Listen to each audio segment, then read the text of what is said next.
Guess what, guess what, guys? Look at me not being able to talk now. Today is Pretty Bird's 5th birthday. It's his hatch day. Pretty Bird, it's your hatch day. Pretty Bird, say hi everyone. I'm 5 years old now. Look at him. Look, he's so cute and sweet. Look. Isn't he sweet? He's so sweet. Come here, baby.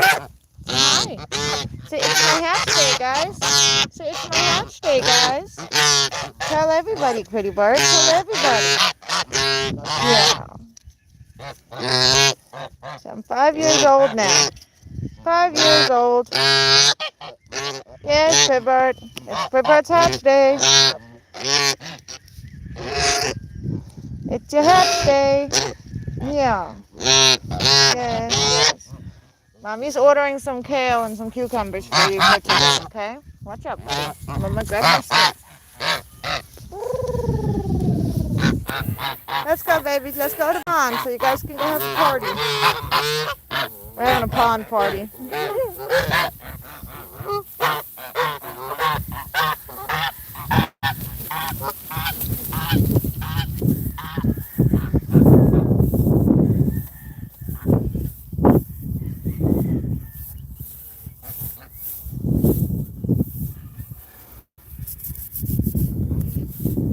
Sorry.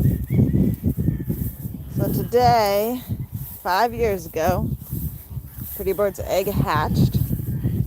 He completed his hatch on this day 5 years ago. Pretty Bird actually struggled to hatch. I actually had to assist him. It's the first time ever I had to assist an animal to get out of an egg. It was terrifying. The good thing was that instinctually I already seemed to get some things right. Thankfully, he was okay.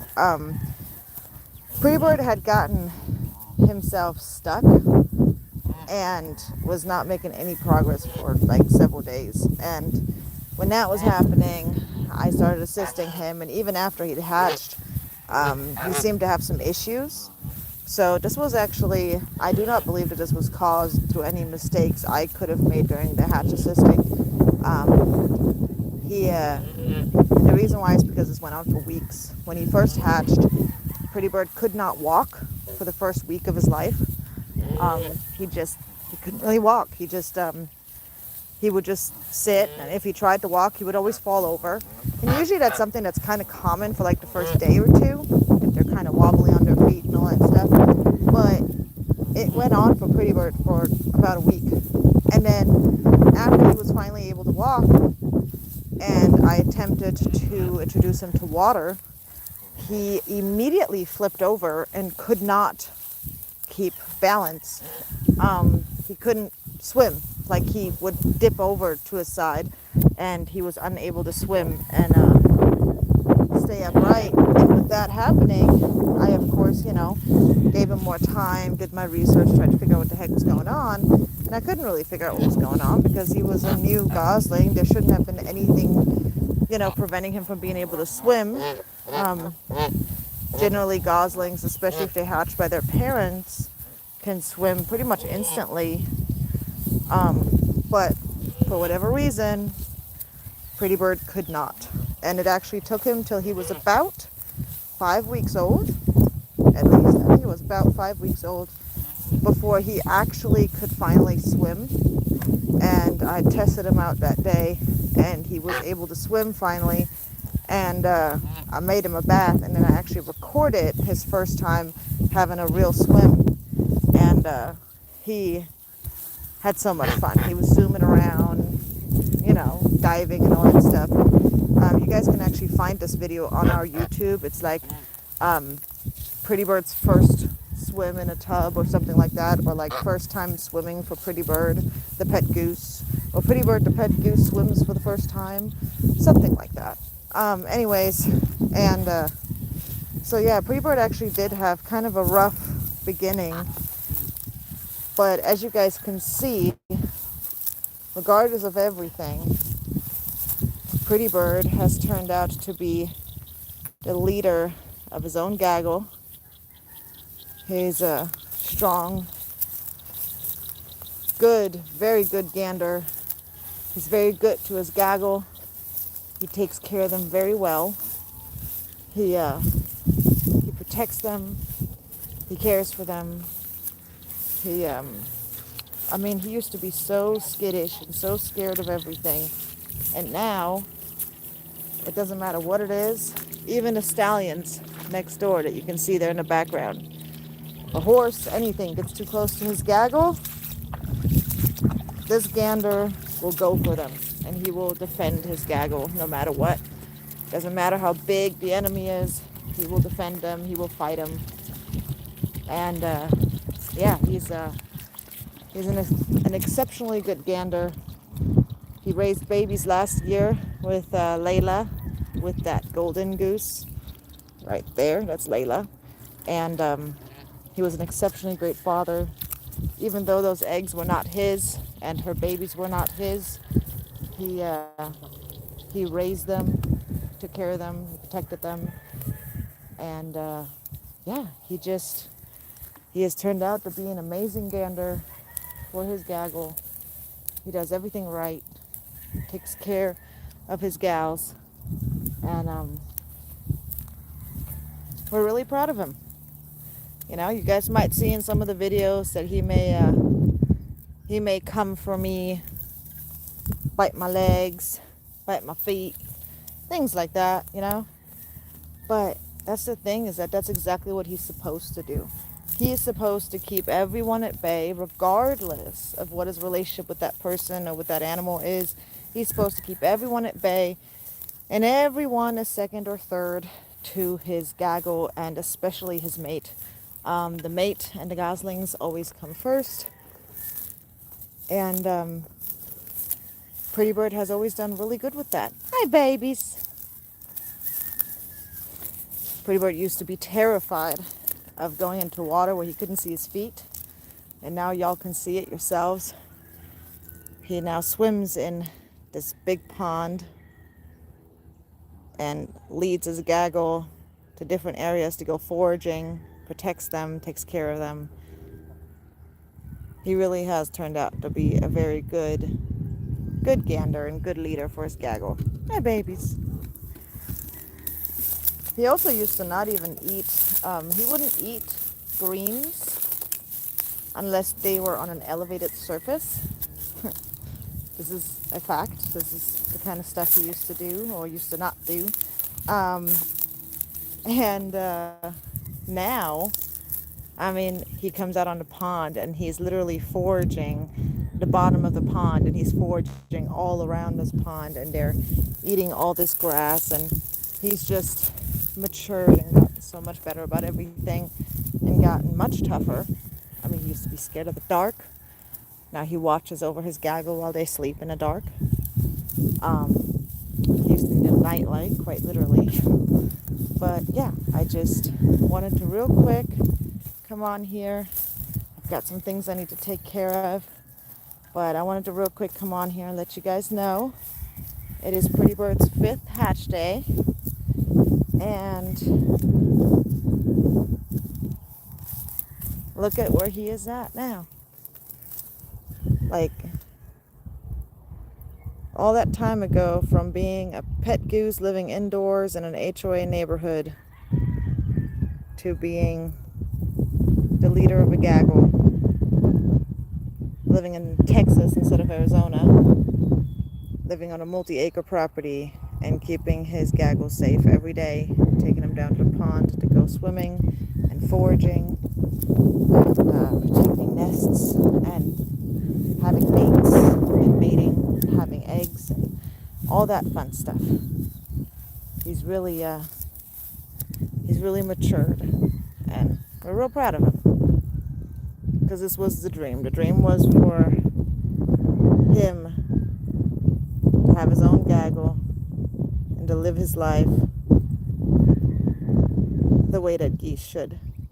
And that's what he's doing now. Anyway, like I said, I wanted to real quick let you guys know that it's Pretty Bird's hatch day, and let you guys know how old he is. He's 5 years old now. That's crazy to think how fast time passes. I mean, my kids were little kids when we first got them, like little kids, and now they're both teenagers. Like, it's crazy how fast time passes. But I think it's kind of cool that a lot of that time has been captured on our channel, and it's definitely something that we have the ability to come back to and take a look at whenever we want to, and actually see, basically have been watching in real time the progression of this little gosling that hatched out 5 years ago, grew up only surrounded by humans, not knowing any of his own kind, and then slowly expanding to the point where now he has his own gaggle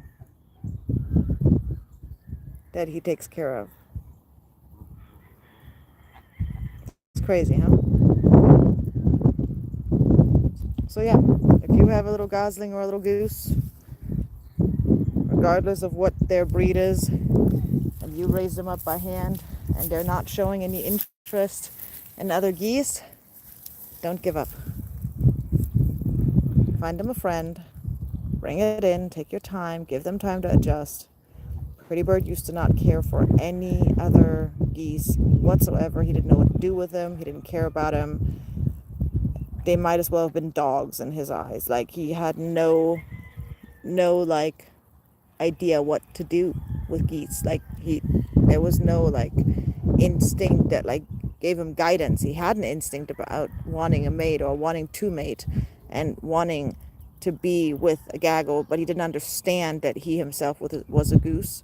A lot of a gosling's self-identification comes from the parents that raised them. So, yeah, it took a minute for him to figure it out. But now he's happy and he's doing exactly what he's supposed to be doing. And it's worth it. It's worth the time. It's worth the work. It's worth getting him a friend. Because this, I'm telling you guys, there's such a big difference. It's a huge difference between the gander he used to be and the gander he is now. His behavior, the way he is, the confidence in him, all of that. It's a very big difference. And I'm really glad that we took this route. Not just for myself, but for him. Because here's the thing. He started it all. I love geese, y'all. I love geese. Geese are my favorite animal. They're amazing. There's so much about geese that is misunderstood. It's actually a very fascinating species of animal. Most people have no idea about what they're like. All they know is that they bite and chase you if you get too close to them, which is such a tiny fraction of what they really are like. If you don't like geese, if you hate geese, then I'll ask you this. For Pretty Bird's birthday, take a few minutes and take some time to research for 10 minutes today. Or if you don't have time today, tomorrow. And just look into it for a moment. Find out about goose mating. How long do they mate? Do geese die of broken heart? Are they loyal? Are they family oriented? Why do geese attack in the springtime so often? Because I can tell you, if you do that, you'll suddenly notice there's a whole lot of stuff you didn't know before. It's going to suddenly be an oh moment. And you're most likely going to look at their behavior a lot different if you learn about how loyal they are, how dedicated they are, why they do what they do. Because the whole reason why a gander comes at you when you're walking around a park, or you and your kids, when your little kid runs over because there's some cute tiny little baby geese, is because we're predators. That's it. They're just protecting their mate, their gaggle, and their babies. That's all it is, guys. They're not evil. They don't want to hurt us for no reason. Like, there's no purpose in them attacking us without reason. Like, it wouldn't be a logical move for them to make. It's kind of like with a lot of people thinking that snakes will chase you down and bite you. It's not how that goes. 99.9% of the time, they want nothing to do with us. They want to be left alone. But when we go too close to them and we corner them, right, then the snake bites. Well, it's similar with the geese. If their mate's sitting on a nest or somewhere foraging with the babies are exceptionally vulnerable. Everything's a predator to a gosling. Literally, everything down to fish. So, yes, they're hyper protective and hyper vigilant and super scared and very anxious the whole time trying to protect their young. And here's the thing. You might say, they don't really care about their young like that. They're just doing it instinctively, right? Okay. Well, you tell me then, if all of this is instincts, right? And they don't really care about their mate or really care about their gosling, why do they mourn? Why do geese mourn? Because they do. I'm sure many of you have heard of the saying that a swan will die of a broken heart because they're so loyal to their mate and their mate for life. Guess who else does that? That's right. I think the answer is probably obvious right now considering what I'm talking about. Geese. Many geese will die of a broken heart when their mate's taken from them. Every time they lose an egg breaks or is stolen by a predator, you can actually witness them mourning that egg. If their nest gets destroyed, you can witness geese mourning that nest and the unborn goslings. When they lose goslings, they mourn that baby. When a baby is separated from them and stressed and trying to call for them and they can't find it, they're freaking out. They want their babies back. Each individual baby has a special connection with its parents. There's something called an imprint. This happens with geese and their babies, where their babies recognize their parents' sound, appearance, body language, behavior, all of that stuff. And the same thing counts for the parents with their goslings. They can differentiate between their own goslings and other goslings. Geese are also kind of amazing in the sense that they will actually adopt goslings that are near their own gosling's age if that gosling is an orphan. They're actually known for being exceptionally great parents. Anyways, those are just a few little things that some people might care about, or some people might go, oh, wow, that's kind of cool. But yeah, a lot of the things that we admire in other animals, actually most things that we admire in other animals, that are the reasons why most people will say, oh, this is the reason why, dogs are my favorite animal, or why, swans are one of my favorite animals, or whatever. It's actually things that geese do as well. It's actually characteristics that you will find this in geese as well. And actually, in many cases, more so. Anyway, so today is Pretty Bird's hatch day. He's 5 years old. This is a quick message out there to take a moment to not just write off geese as angry, aggressive animals, but rather, if you think that's what they are, take a moment and find out why, if you're willing. And I promise you, there's a very high percentage chance that it might change your mind. Anyway, I'll see you guys next time. I hope y'all have a wonderful 16th of April, 2024, as today is Pretty Bird's hatch day. And I hope everyone enjoys their day and has loved ones with them and experiences joy and happiness and has a safe place to be. Because I genuinely do believe that we're all worth it.